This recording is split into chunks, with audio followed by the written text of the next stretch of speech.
Are you Heidi? Good to see you again. Good to see you. Happy birthday, Nick. I snuck it in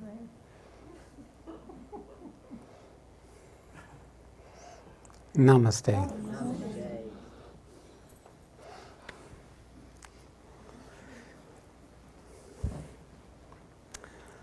So, welcome. This is our Tuesday night satsang. So, we'll be broadcast live to. Oh, there's the camera tonight. Yes. Those of you who are called in, so welcome, all of you. This is our first program after the 6th day. So, I know many of you have participated either directly or remotely, so you may still be integrating and assimilating, like I said, at least 3 days, whatever that opened up.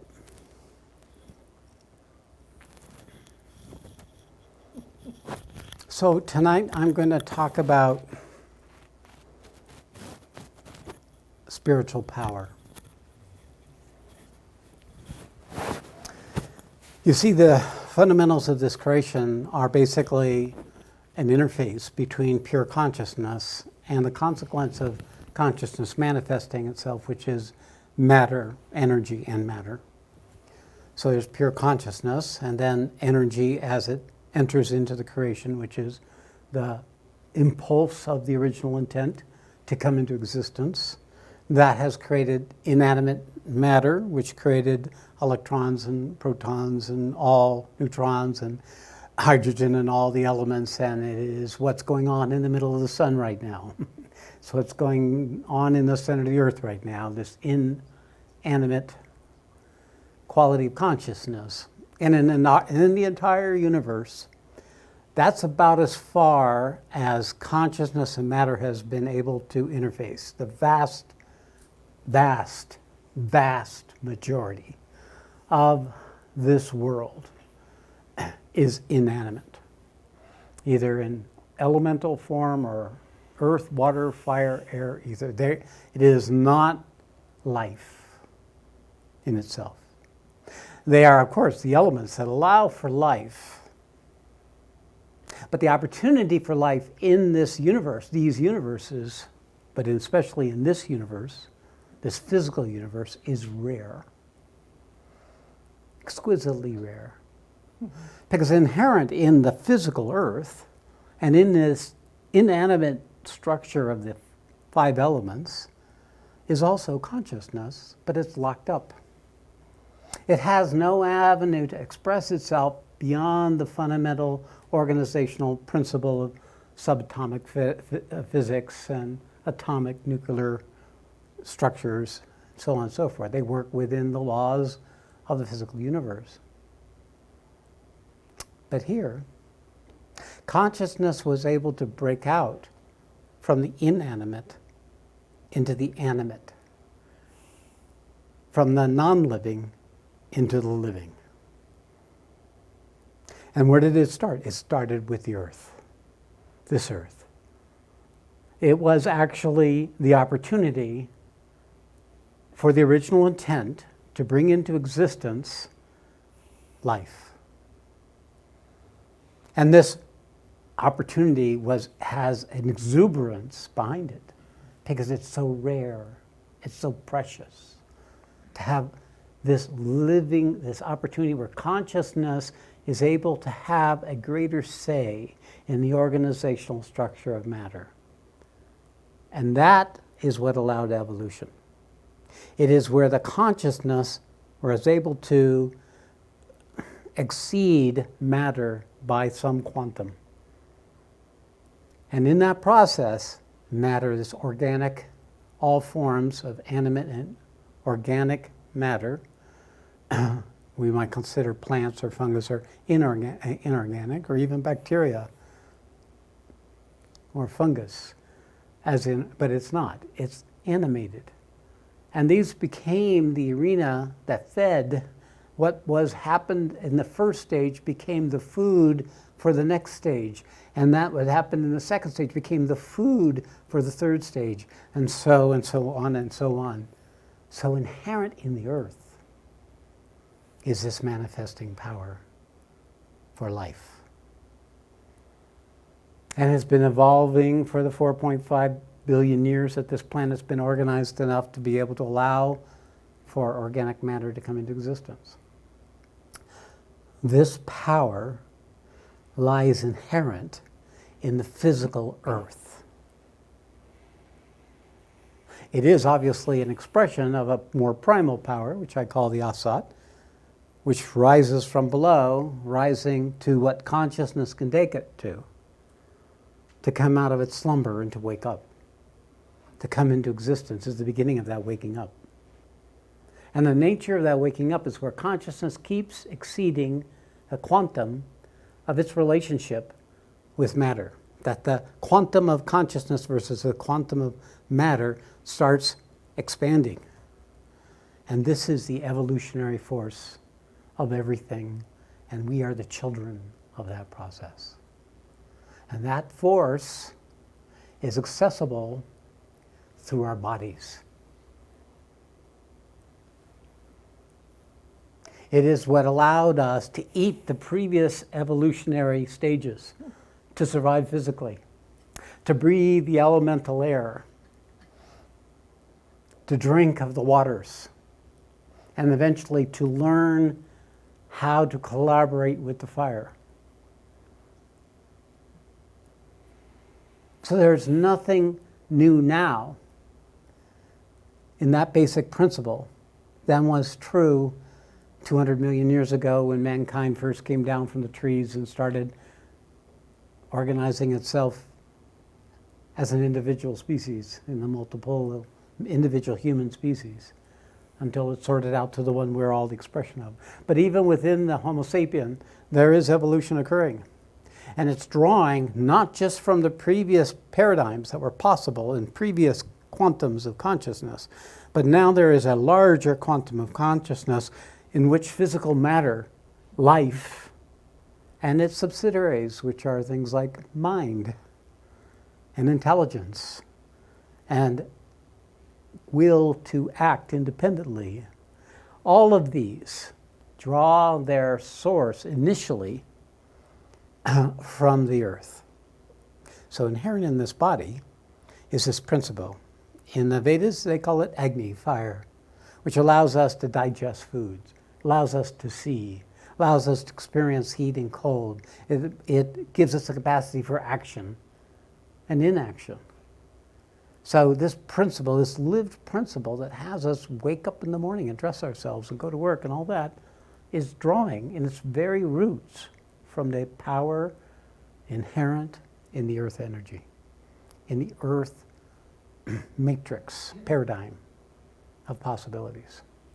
Now, it so happened that when consciousness started awakening, coming out of matter, when the quantum reached a certain point, the Sat consciousness, which was waiting, began to come down and increase the quantum of consciousness beyond what evolution, what nature could do herself.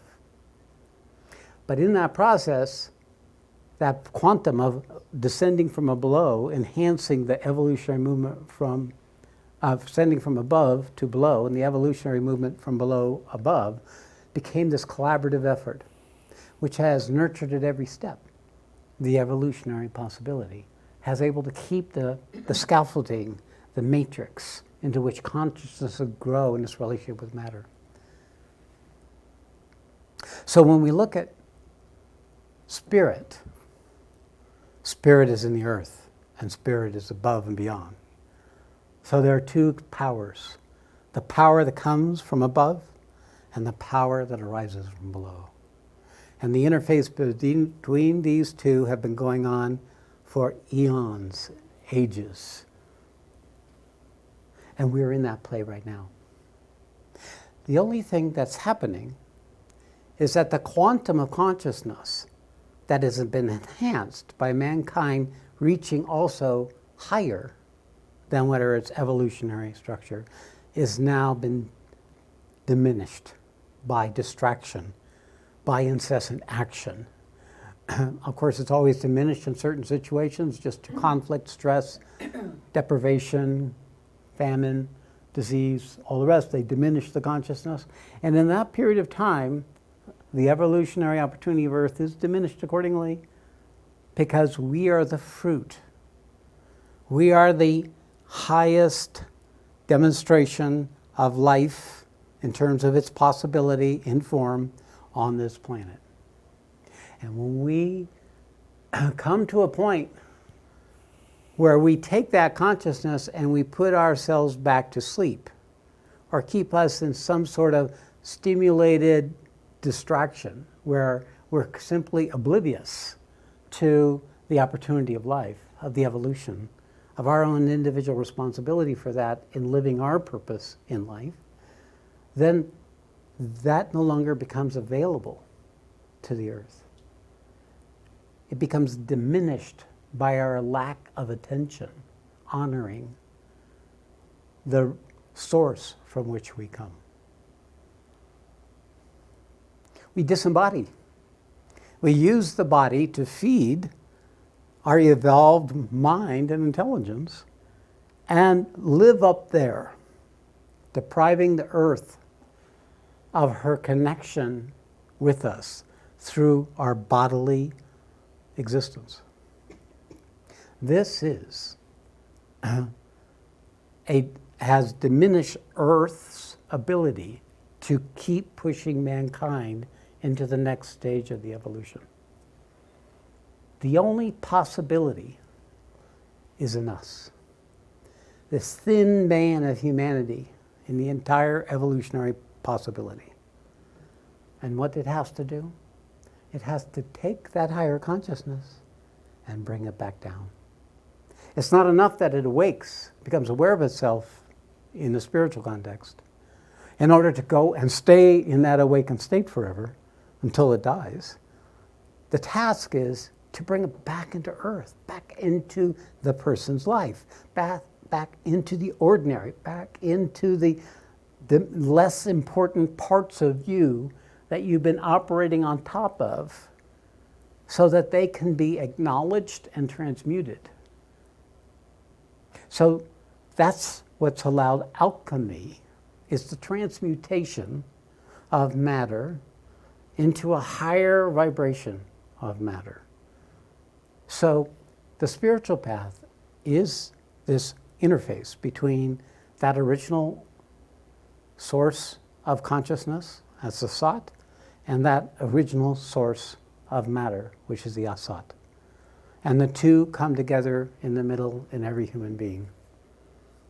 That interface is the opportunity of mankind, because it can take it and waste it and just spend its time in diminishing conditions of distraction and activity and compulsive behavior and addictive behavior, constantly playing out the endless curiosity that arises from the higher sphere in simply the dimension of your lived life, without recognizing the earth that allowed this life to happen.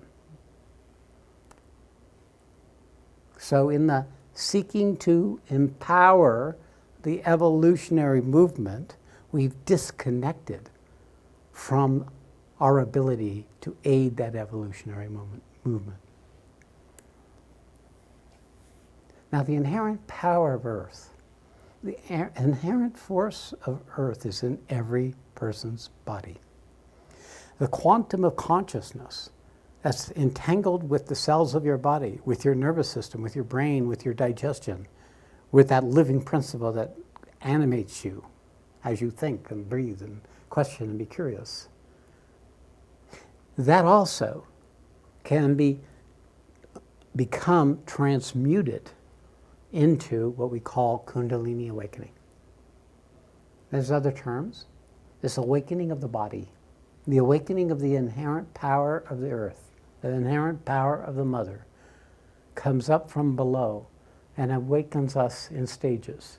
So now, not that many have Kundalini awakenings relative to all the awakenings, because it's easier for the world now, in the educated, organized world now, to awaken in the awareness rather than to awaken in the body. But it is fully possible to take even the awakening in the awareness and bring it back to earth, back into your body to serve that part of you that has not yet awakened equally. So in the awareness, it can be very developed collectively, but in experiential, it's not. That gap is what causes all suffering. That gap is what perpetuates the status quo. That gap is unable to meet the inherent cumulative karmic actions that mankind has taken over eons and eons and eons by itself. It needs the force from below also. We need that force from above, and we need that force from below. Those are the two powers. And alone, in the conjunction of these two powers, can we accomplish this great and difficult endeavor. And now the nature of that great endeavor is the recovery of the earth to continue to remain as a basis for the evolution of this species of mankind. It's not about creating artificial bodies so that minds, organic minds, can live in them forever, or create some sort of synthetic brain that can replace your brain and so it could last forever. No, these are actions of the awareness, manipulating the structure of Prakriti in imaginations, and then perhaps to experimentation and exploration and innovation, and all these are true. But it will leave behind the earth as we are doing now.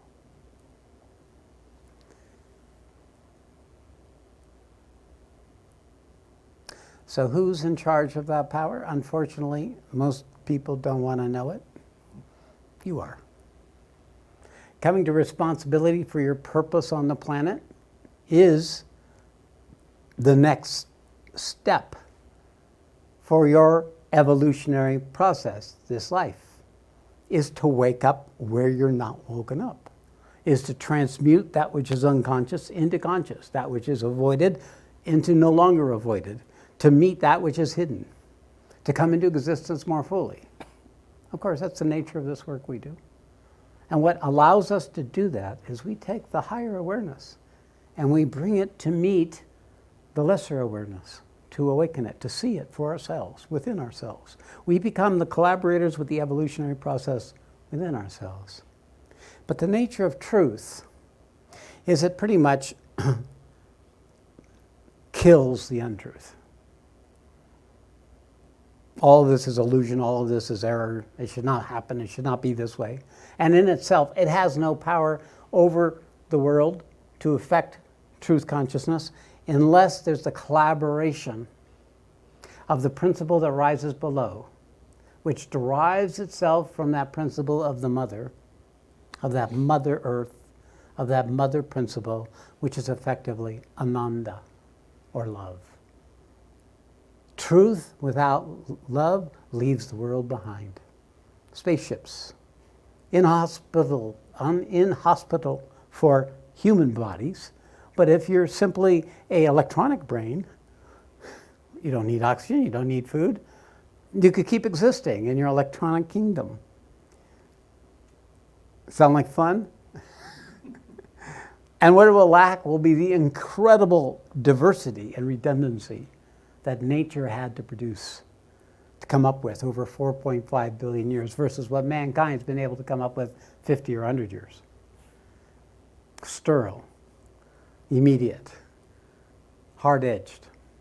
Truth itself is not the power. It's only with the collaboration of the mother force, the awakening of the experiential component, the matching experiential component,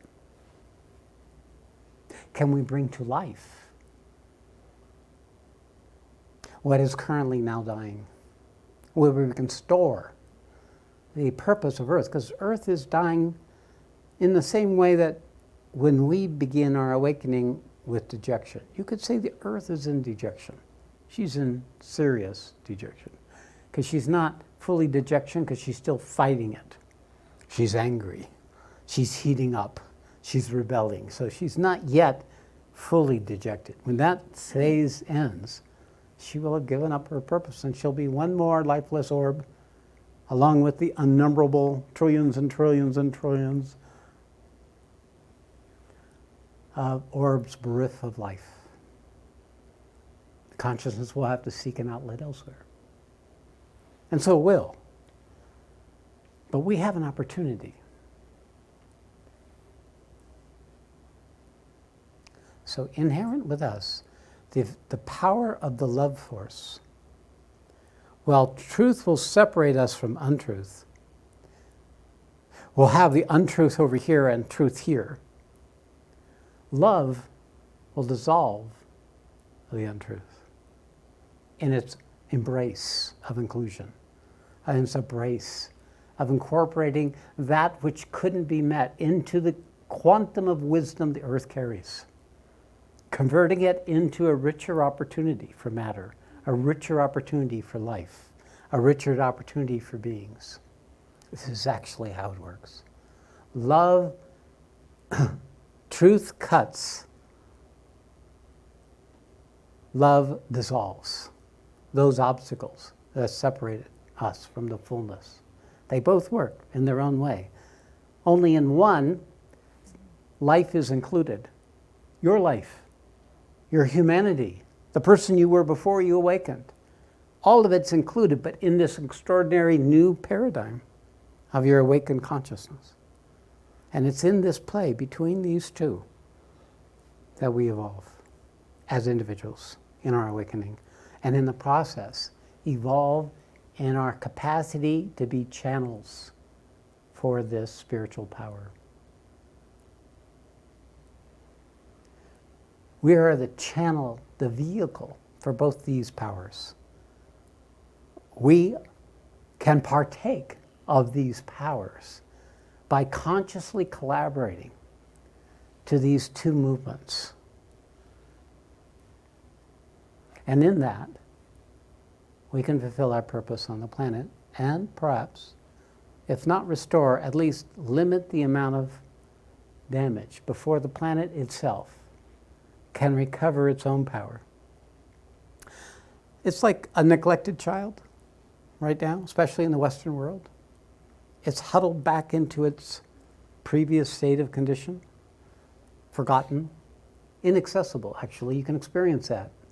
That the spiritual force that's in other places where there's still a living relationship between human beings and the earth, where there's a tangible sense of the mother's force in the air, in the plants, and all the lived things, and human beings are in an intuitive response to that, in a sustainable recognition of the bounty that is, and in the sacredness of not abusing that bounty. And then you come to parts of the world where that's been stripped away, manufactured, machined, organized, collected into centers of power, and distributed accordingly. It's not accessible. It's like the earth is dead.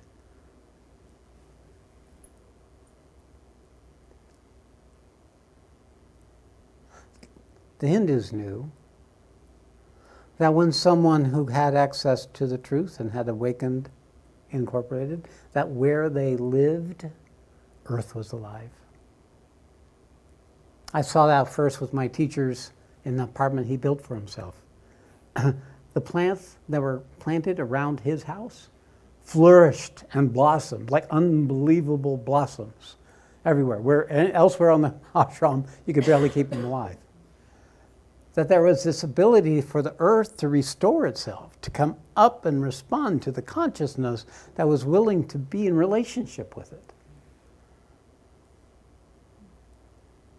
See, we've forgotten that. We've let ourselves get distracted. We made other things get in the way of that intuitive knowing.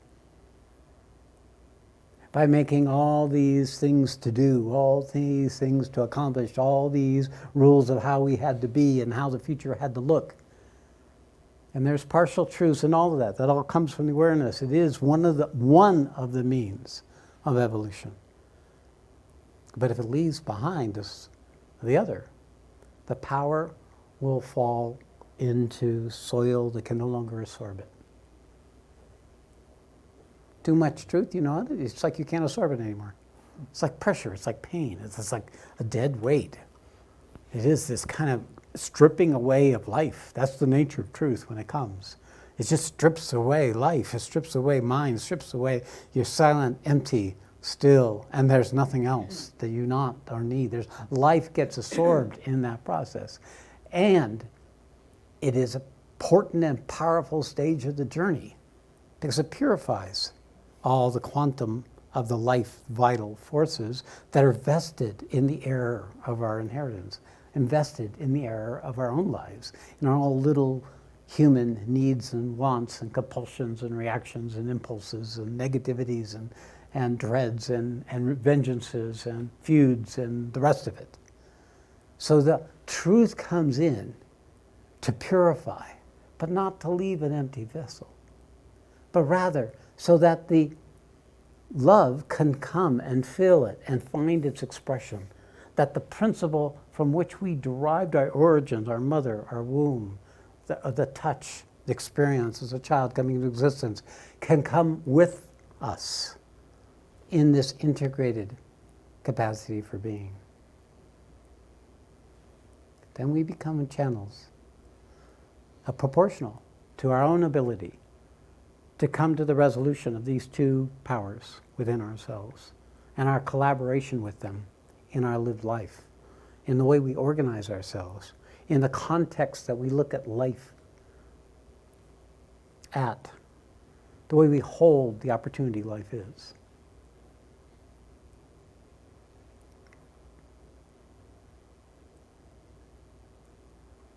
And then we start accessing this sweet elixir,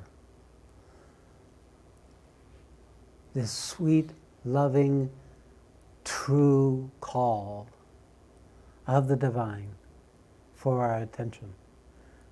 It becomes a current that we can feel. When that power awakens up in us, that lovely quality of bliss, love, connection, oneness, becomes a tangible experience through the vessel of our bodies, through our sensory organs, through the different chakras. And this healing movement, this curative action, in itself will dissolve its own obstacles, but it will take a long time without the force of truth coming to guide it, without the clarity of understanding, without the personal ability to discipline yourself, to stop taking behaviors that feed the obscurities that the love is trying to dissolve. It's the nature of the path, the nature of the work.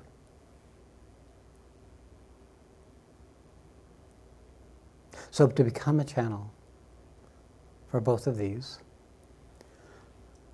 doing it consciously, using the forth from above to bring us clarity and understanding and the recognition of the archetypal principles that have been waiting for mankind to activate. Yes, they've been forgotten. Yes, they've been crushed by, like the Catholic Church and different religions, a fear that this force that they're in control of could be distributed to those that would follow them, that they would lose their power, they would lose their control.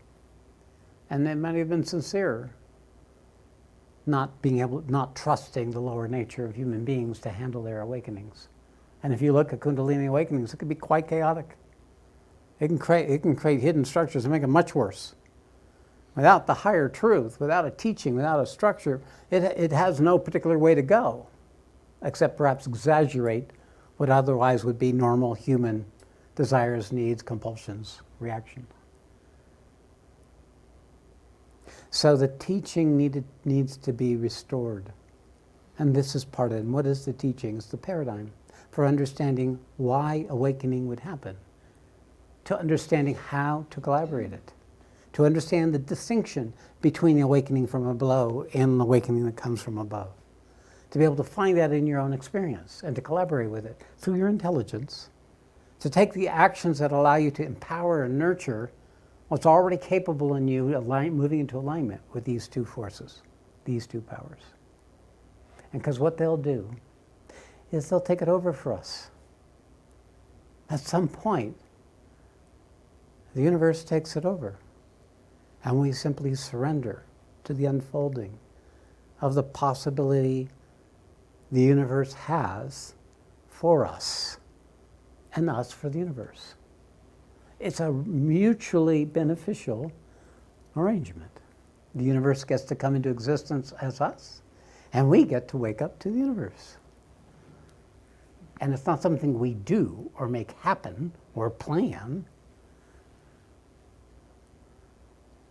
It's something that's happening to us each day, each moment of each day, an unfolding of the possibility of what life is. And there's this capacity to move into a more direct and immediate relationship to what life is showing already, both within you and outside of you.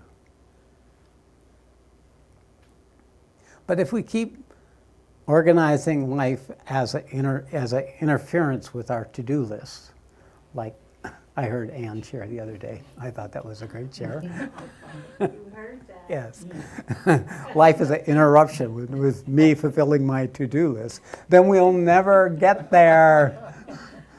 We have this complete obsession around time.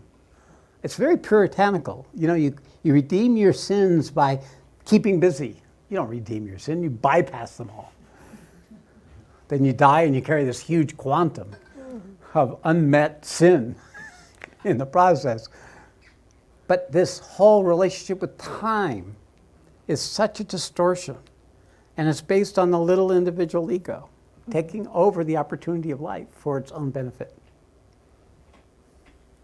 Truth for its own sake, love for its own sake, to own the wisdom and keep it secret, and so you have the power. Only you have the power, no one else has the power. Or the love, keep the love and not share with anybody. Be suspicious of anybody who might take your love away. That's what human egos do with these powers. And by doing so, it kills the source of the power. And all you have left is the idea. You're grasping onto nothing. Your life becomes empty, and neither of these where we lay claim to them, because it's not aligned with the purpose of the universe, which is to receive and to give. To receive and give. Inhale, exhale. With money, with love, with wisdom, with any capacity for action that we carry. To receive, to be served, and to serve. That's how we become instruments and channels with these two forces.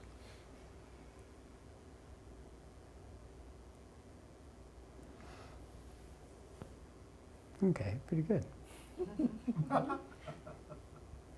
I'm managing the time better. I'm not managing. Universe is managing the time better. It's putting an off switch on Satsang. Thank you, universe. I'm sure the world appreciates it. All right, so then I open it up to you. Anybody here in the room would like to come forward and share into this? Whatever you have will be perfect.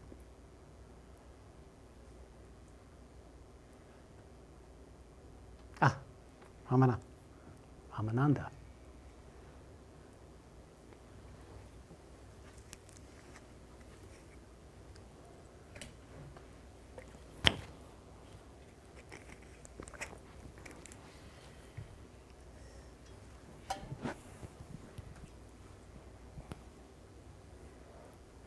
You know, ever since this useful thing started happening, What useful thing? just wanting to be useful, Yes. wanting to be useful. Good. Yeah, And that is useful. thank you. So the last couple of days, I guess after the 6th day, something's starting to stir again. And I hope I don't throw up with it, but who knows? And it's like this sense that something is getting ready. I have no idea what it is. I have no idea how it's going to manifest itself. And just in this gap of containing or recognizing that I must contain this thing that's building in me. Good. And not to know not to even want to know anything about it. I would love it if It's you the would universe respond to telling that. you, giving you the impulse to just hold this, to not question this. It's what's lived you all along, but we've laid claim to these guidances that come from the universe that tells us to stop, just be, let go, relax. If that's the universe telling us. So when we start being able to respond to those promptings, we start listening, we become much more effective and useful. Rather than in doing, and laying claim to anything that does come for ourselves, rather than keep letting it go. Keep letting it go. Because whatever we come to, without even doing anything, it will go out if we don't lay claim to it.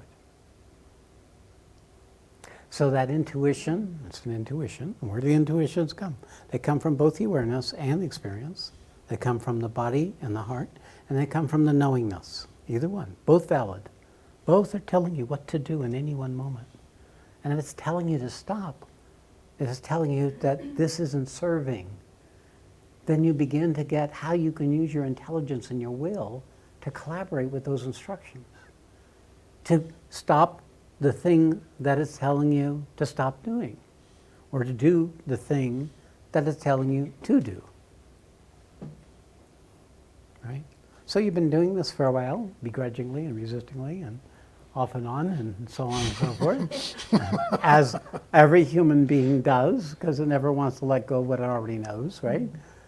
You know, give up the bird in hand for two in the bush. Yeah, two in the bush. That's what you're telling me. I got this one. I don't need to listen to you. Or if I do, I'll only give you this much, you know. Because we don't know that we can actually trust that intuition, that we can actually give ourselves over to that inner guidance, which may be affirmed outwardly, and it may not just be affirmed by me. It may be affirmed by anyone who you're in relationship. They'll say something and they'll go, whoomp, wow, there's something there. What is that? Pay attention. Look at it. Nurture it. Let it grow in you. So that becomes the guiding principle. But you're right. This is incubation. Yes, that's what it feels It's like. incubation. And I just have to Yeah. shut up and be quiet and wait. Yeah. But it's good to acknowledge it, share it like you're doing. Notice you're sharing it. So when other people feel like something like this is coming forward, you don't assign dread to it. You don't assign anxiety to it. You don't assign something negative, a projection that you may be carrying as part of your habitual life. You just hold it, because it will unfold naturally. Just like pregnancy. There's this natural unfolding in pregnancy. You could say every baby is in an incubation. It's in a process of coming into existence. And it has to come to a certain point before it births. And then it has to be nurtured until it can walk on its own legs and live its own life.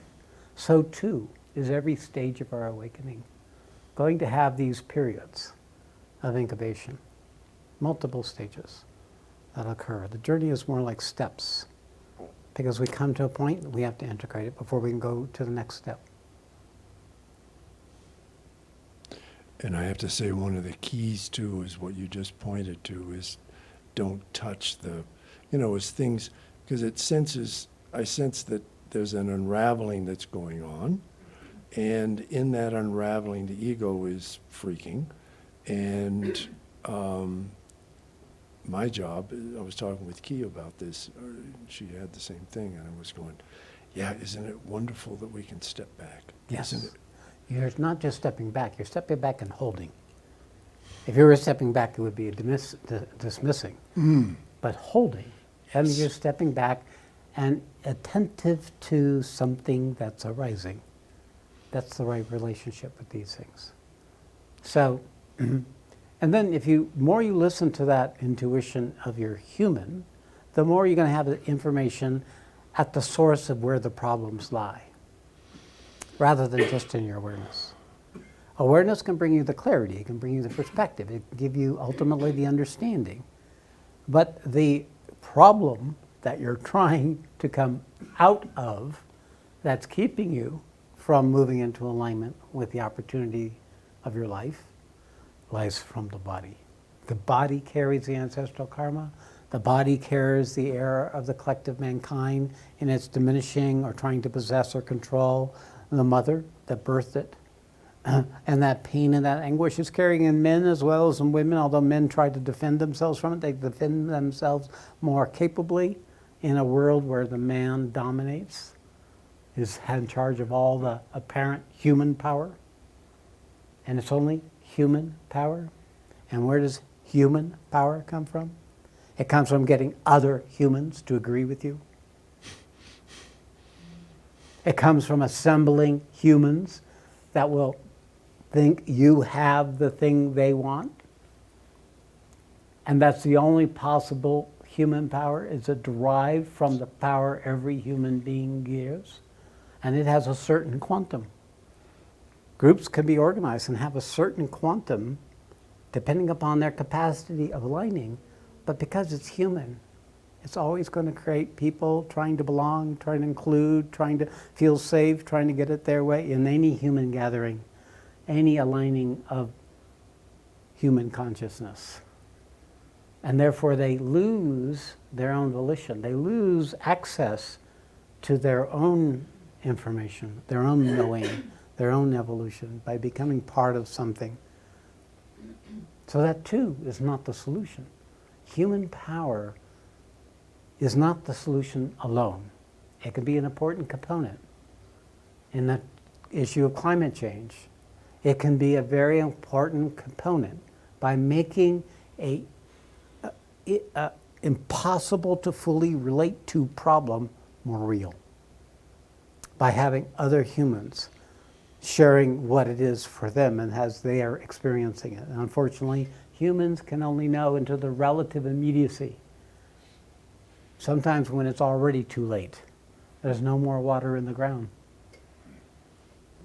And then you have, in the past you could migrate, but pretty soon there's not going to be any place to migrate to. So all our ways of bypassing, moving on and leaving behind the debris of our era is over. We now have a level where the human power is a necessary third power to the power that comes from truth and the power that comes from love. And there is a tremendous collaboration that can occur in this plane to awaken people who are otherwise distracted by the human paradigm, to get a sense of something greater as a way of waking up to the role they have to play, or the role they can play. That they can play a role. It can become tangible for them within whatever that will to live and to preserve the opportunity for life for our children and their children and their children, even at the level of the human being. And we're all demonstrating this. Our individuality as we move into awakening is becoming a means by which, because there's now more and more people who are moving into the human component of this work, that are incorporating this Sangha, this sense of community, a sense of shared purpose, a shared languaging, a shared understanding of the predicament. So now the human component has also been brought in.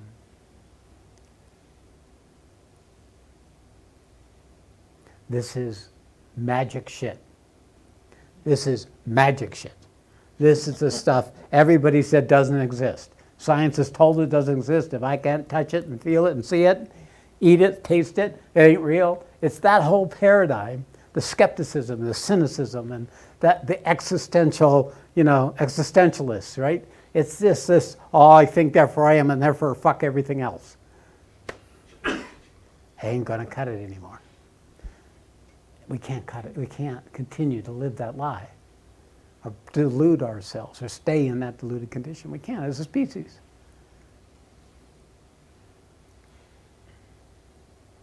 So good. That is a demonstration of how to listen to a knowing you already have that you haven't been paying attention to or enough attention to. Yeah, and I have a feeling that this clearing that's happened is, I've always thought that every form is just disguised as presence, disguised. Just a paper mache shell. Yep, exactly. So as Filled that with the clearing is happening, there's more Yeah. presence, so I can see it, I can sense it, I can Yeah. feel it. You And take the paper mache and you empty it all out. Unfortunately, our paper mache is full of shit. So if we drain out all the paper mache, then the wisdom and the nectar and the connection can come. Then we're an empty vessel, rather than where we're mixing the clear water with the muddy water.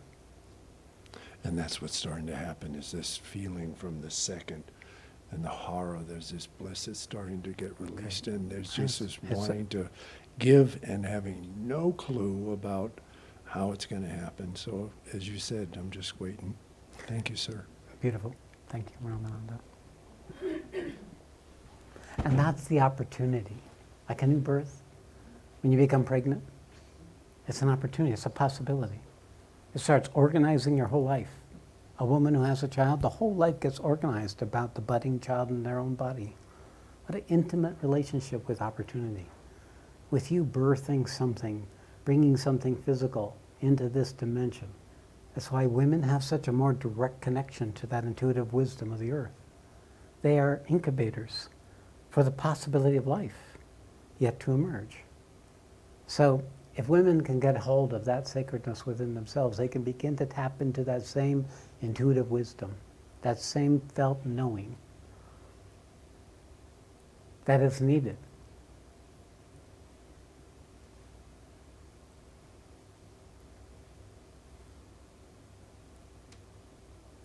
Okay, someone else. Key. The match, the other match. Okay. Hi. Hi.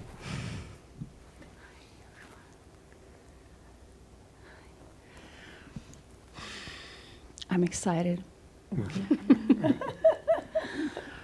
Um, That's why I came up. I didn't plan to come up. I just got very excited about the things you're talking about, closing the gap between awareness and experience. And this is exactly what I'm just into, searching, finding things to build something on in my company. And so it's like you're saying exactly what I wanted you to say. But now I wonder, what's the plan in a practical manner? What you're now experiencing Mm-hmm. is the consequence of you coming here and the commitment you made. That excitement is the divinity waking up as a possibility. The danger at this point is to convert it into a project. It isn't what you want to hear. What you want to hear is, oh, I get to empower my project. No, it's the danger is to empower your project, because that project came from your past. It came from the best you could do in your life for creating a life worth living. This is creating a possibility that you do not yet fully know. You probably do know, But and you're looking, and I know, but the careful thing I'm trying to say, and I'll let you talk, don't worry, give me a minute, is that any contamination that comes from the past, that comes into the power of this opportunity, yes, will be empowered. yeah, So you would have to be very discerning in this mingling of the ambition that comes from your human life to bring something new into existence and the true prompting that's coming from divine only for you. Okay, now go ahead, say what you want to say. I was just going to say that it's very little from previous projects. That this is something totally new. Okay, Yeah, so but I will tell you about it send me an email. later. And you've got a specific It's under project. formation. Yeah. And I mean, that's the only reason you would do so, would be say, okay, this feels true to me. As far as I can know, this is as true. Is it? Yes. And then I'll confirm. And it's not anything I do, I'll just know. But I know your system enough to know that it's good for you to check in. Yes, I will. Okay, I will. very good. You, ahead. the actual question was about like new dharma and what is new dharma gonna do to more in a practical way Good. support This opportunity for people. yes and closing the gap between All right. experience That's awareness the and right category. experience. Yeah. Okay. I know that's what I wish for you, but I don't know if that But, is. yeah, but I wonder what are you planning on something? Yeah, it's coming. I It's don't coming. make a plan, but it starts revealing itself. plan. And, Right. and once I see the traffic going in the direction, then I start speaking of it.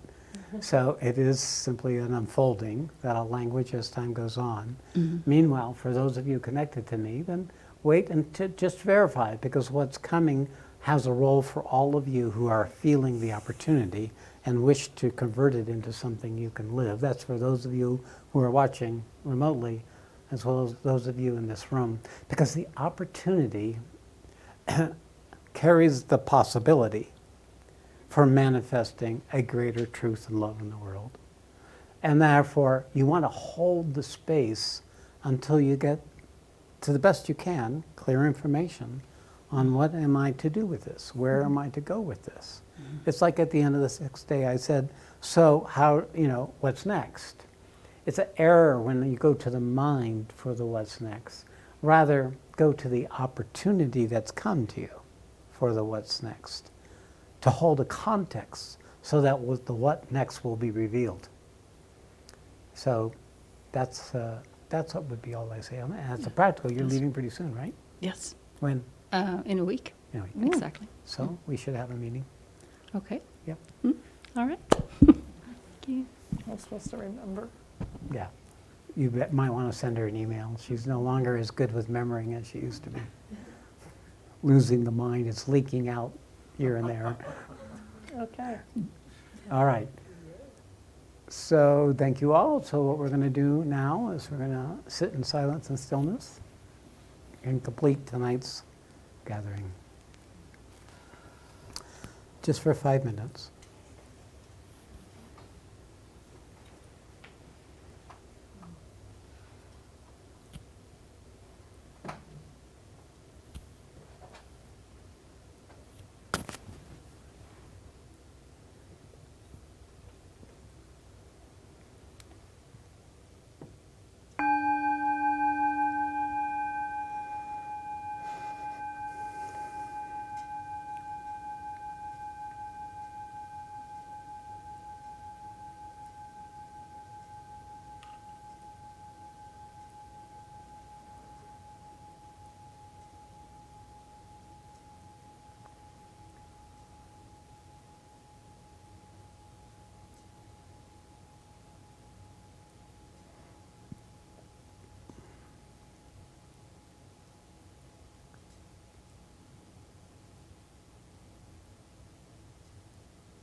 Hari Om Tat Sat.